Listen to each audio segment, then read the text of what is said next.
So the last 2 days, where are we? Day 4, day 3 and day 4 have been very difficult. And I'd have to say, overall, this expedition has probably been one of the most difficult from a mental perspective. But it's been very, very rewarding in so many other ways. And just obviously in learning. Not only about the desert and the Atacama and how amazing the people in Chile have been and our support team, but also learning about the contrasting environment to the Amazon, which we just visited. As a matter of fact, total contrast to where I was with Kevin last year at this time in Siberia. So it's really interesting from that perspective. From the expedition itself, there's been a couple of glitches. We've had a hard time covering the distances that we wanted to. I've been alone pretty much most of the time. Bob has joined me, as well as doing everything else, like editing these videos that you see and everything else that he's doing. He's been able to come out and run a bit with me, meets me at the water drop, and then off he goes. It's so amazing to be out here and getting to experience the Atacama Desert in a way that so few people do, and it's really is, when you look back on the day, even though it's really tough, it's a total gift just to be here. And so I'm really excited for the schools. The video conferencing starts this Friday. We're totally stoked. We can't wait.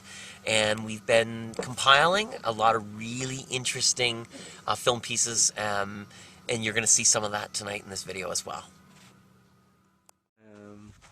Javier, so along the way we've seen these things called geoglyphs that have been here, I think, for thousands of years? So, 1,000 years, maybe more, was also 500 years. Okay, and can you just explain to us what they are and what they represent? Nobody knows exactly why they was built. Some theories for to do some mark for caravans of animals, and in this mark they show how they live, what they do. They are shepherds, have some agriculture, but also we can see some geometrical forms. And this is, you're going to see later, is one of the more enigmatic because it's a very big man, look like a shaman because have a special suit and a special position.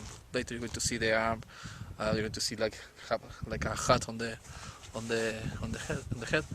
Nobody knows what means this and why they did it here, and if they did for to see from the distance, from the air. Nobody's sure about that. But along from north to south for 600 kilometers you're going to run, it's possible to see geoglyph because this is an ancient caravan of And it goes from Chile up to Peru? To Peru, north of Peru, south of Peru, north of Chile, south of Peru. Okay. For totally around 1,000 kilometers long. Okay. Thank you. Welcome. Hey, youth ambassadors and students following along with the expedition.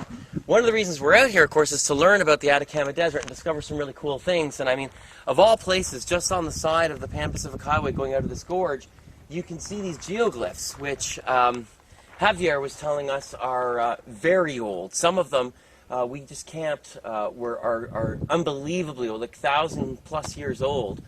And so they're absolutely amazing to see. This is stunning. It's incredible.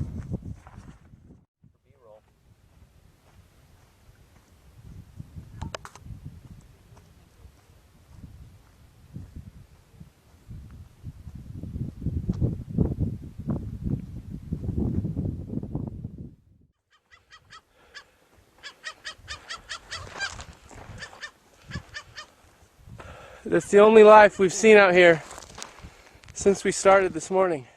Just came across, Bob's running with me today. We just came across this dry riverbed. You can see some, shrubs and brush that are, long since died or been washed downriver, probably from up in the foothills of the Andes. But it's pretty amazing when you consider the comparison between this river and any one of the multitude of streams and rivers that we saw while trekking through the Amazon a couple of months ago. Again, that total stark contrast in biodiversity. Interesting, in the far distance we can see a forest. It's an area of Chile, it's a protected area, and it lies between the Atacama Desert and the mountain range that lines the Pacific coast. Amazing stuff. Anyhow. What are we looking at here? Look at an Inca trail. We call Inca trail. All the trail we call Inca trail, but some trail was before Incas. What's that? But the Incas, they use more because they bring more people. For that reason, after the Incas are here, the trail are really well marked. You can see now we have some lines of rock on the side.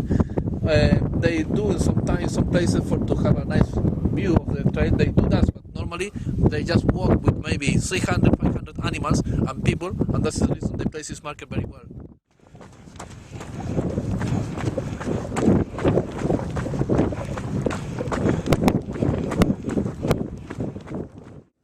Well, that's our video for the last 2 days, and tomorrow Bob is going to join me again for at least the first part of the day. I'm pretty excited about that. Tomorrow we're shooting for between 70 and 80K. We'll see how the day goes. Tonight we had to stop at around the 54K mark because the military is having operations south of here where our route is through the desert. So we've had to alter our route. These are sorts of things that you can never anticipate on an expedition, and it makes it very exciting.